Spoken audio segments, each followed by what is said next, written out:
Good evening to all of you. इस वक्त मैं नामसाई में स्थित गोल्डन टेम्पल का दर्शन के लिए आया हूँ। शाम को बहुत ही सुंदर और मनमोहक दृश्य है। देखिए चारों ओर जो है सुंदरता और खूबसूरती का जो है बहार है।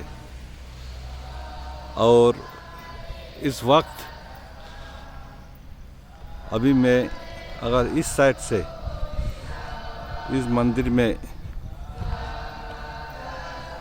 प्रवेश करना चाहूँ तो अंदर से जो है बहुत सुंदर चैंटिंग का आवाज़ आ रहा है।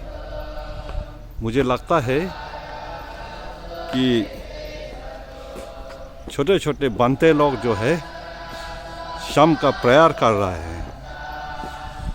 ये देखिए, ये है गेट मंदिर का। ये जो है ईस्टर्न द्वार है, फ्रंट नहीं है, ये साइड द्वार है। तो इधर देखिए बनते लोग जो है अंदर जो है प्रेयर कर रहे हैं।